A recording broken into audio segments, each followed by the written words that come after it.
Jeffrey downloads a YouTube blocker. He can no longer watch the videos on YouTube. Yes, finally he's gonna make some progress. He even has a porn blocker installed on his PC. This is it. This is the time that Jeffrey's actually gonna finally improve himself.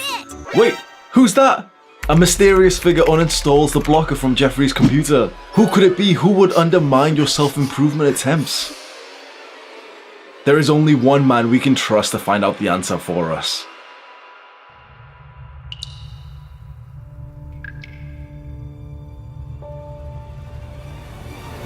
Adonis. How dare you sacrifice young Jeffrey's attempts to improve himself? The mysterious figure tries to run away, but he's no match for Adonis, the fastest man on the planet. Adonis sweeps him to the floor and holds him there in a Kimura. He slowly pulls the mask off our perpetrator. Mark Zuckerberg? So it was Zuck all along, ruining Jeffrey's efforts to improve himself. Mystery solved. Well done, Adonis.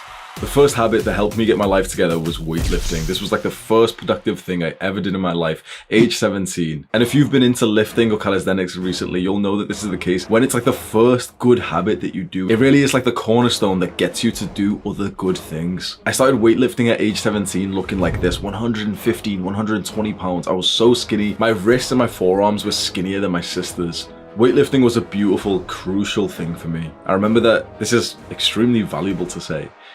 It gave me hope.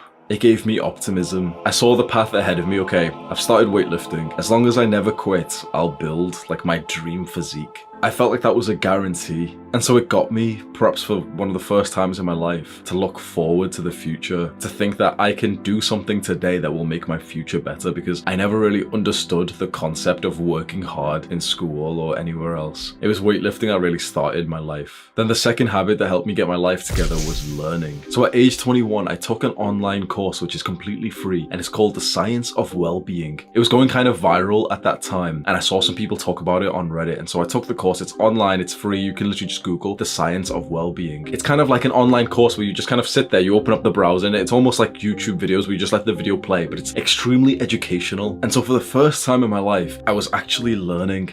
It's very, very fucking sad to hear that, isn't it? I was 21 years old and that was the first time I was learning. I had literally graduated from university, and I don't consider any of the things that I learned in the education system actual learning. The pathetic education that I went through was a complete waste of time. But we're not, you're not supposed to say this because education is absolutely key. But the education system, the school, the college, the universities are fucking bullshit. And this is maybe a side tangent. But age 21 is the first time that I actually ever learned anything. I took this course, it changed my life. It's all about mental health. And it kind of explained the real research on how to be happy, on how to have good mental health. And I had never learned these things before. So many of my problems were fixed because I took this course and I implemented the steps. The third habit that helped me get my life together is one that I learned from the course that we just mentioned. The instructor in the course tells you of the vast benefits of meditation. So the third habit was meditating. And I struggled hard trying to meditate when I first started. I literally couldn't even last 1 minute. And yeah, like every time I say this, everyone says, oh, you couldn't last 1 minute. That's what he said. Shut up. It's not even that funny. I remember struggling hard when I first started to meditate. I downloaded some of those apps, and within literally 30 seconds to 1 minute, I'd be so bored I'd need more stimulation that I just open my eyes and just cancel the app early. Meditation became a beautiful thing, and it became so consistent in my morning routine, just a few minutes every single morning. Eventually I leveled it up to 20 minutes in the morning. What meditation did for me, honestly, the biggest benefit, which is somewhat unexpected, it immediately significantly improved my diet. Perhaps you could probably connect the dots, but when I was researching meditation, oftentimes people were just saying, it's mindfulness and presence, and there's this benefit and this one. As soon as I became more mindful, I didn't want to eat that junk that I would usually be eating. And I got so much more pleasure and enjoyment from eating healthy foods. I remember before I started meditating, and along with mental illness, like mental health problems like depression, anxiety, stress, I was a big binge eater.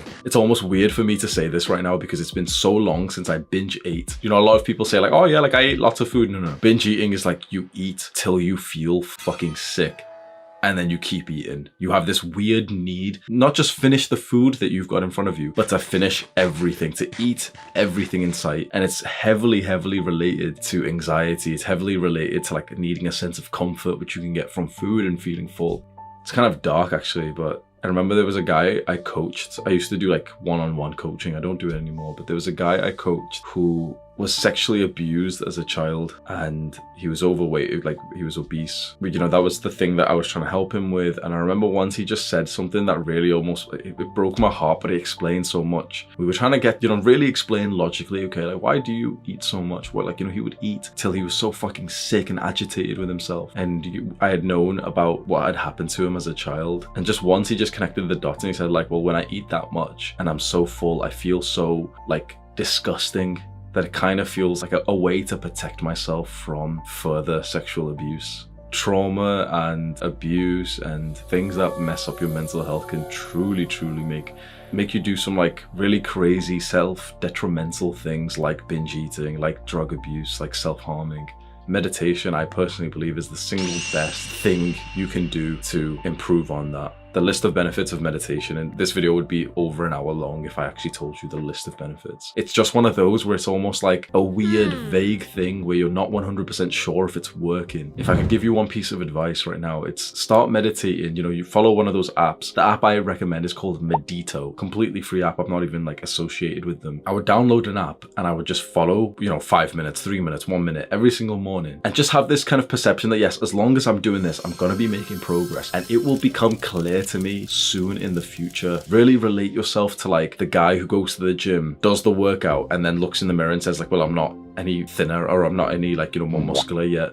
Well, yeah, you've been eating shit food and you haven't been exercising for years and years and years, maybe decades. So to that guy, we have to say, well, yeah, go to the gym for 3 months and then you'll probably see some gains. So for you, you've been doing the equivalent. You've been fucking up your mental health with all this content stimulation, with social media, with porn for years and years and years. And so it's gonna take a couple of weeks at least for you to see something. And it's usually someone meditates for 2 weeks and their life transforms forever.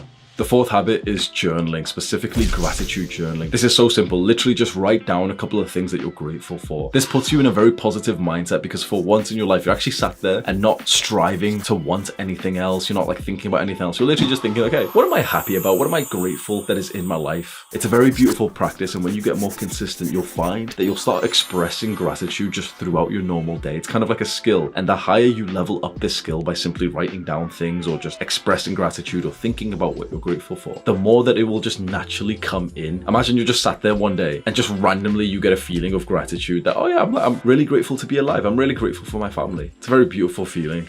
The fifth habit that's changed my life is reading. I know that I've already mentioned learning, but I'm going to put this as a separate one because I think reading and learning are two of the most important things that you can do as a young man. Reading is literally like such a high value skill that I'd say over 90% of young men aren't doing. If you're watching this video right now and you don't currently read books, you are going to get destroyed. You are going to get dominated by another man who's reading. It's as simple as that. The woman that you want will be his. The money that you want will be his. The status that you want will be his. You choose. Stay in this lowly position of like, oh, well, reading's not that. Shut the fuck up. I get aggressive about this because when you realize the ROI of reading and then I see that people don't actually read and they choose to just watch fucking Netflix and anime and shit, and I just think to myself like, there is literally the pathway to wealth. There is literally the pathway to love. It's literally just all there in books. All you have to do is just read and then just try to implement those things that you learn and your life changes forever. And when people don't read it, it honestly pisses me off because I just think, why are you missing out on life? Reading is quite literally like a 10 out of 10 thing. I wouldn't speak like this if I didn't preach it. Get into reading. It seems a little bit boring when you first start off. It's a bit tricky because your mind is so fucked and you can barely read a few sentences before your mind starts thinking about something else. Reading is a skill. Right now you're level 1 in this skill because in the real world, when you don't level up a skill, you actually lose experience.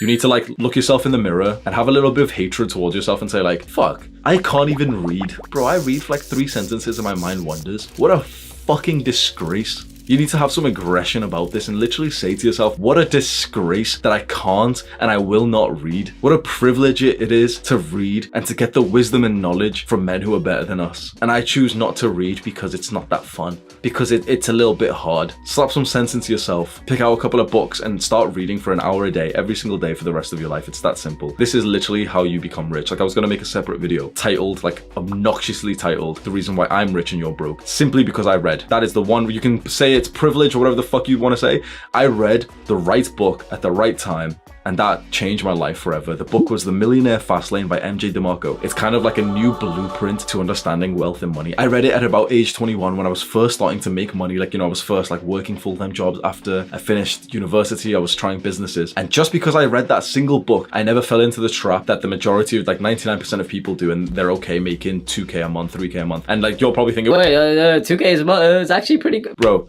reading changes. I sound like a dickhead, and yeah, I am, okay? I am. But reading will change your life, and you don't have to take my word for it. Either you read and your life improves, or you don't, and you stay like everyone else. When I think about, I went 20-something years without reading. If I started reading when I was in high school, holy shit. And I'm not talking about reading what your fucking dumb teacher gives to you. Like, fuck that. I'm talking about reading some good books that you see recommended in our space. What's interesting is that what's popular is usually wrong. So whatever, you know, 99% of people recommend is usually wrong. What I found personally is that the books that are recommended, you know, widely recommended, are actually really, really good. It's really interesting. I think because people who consistently read are in like the top 5% anyway. So, you know, the same books keep getting recommended by the people who read consistently, then you know it's a pretty good book. You don't have to look for like a very weird niche book that no one's recommended because, you know, we want to be like the 1%. Like the 1% are the people who read.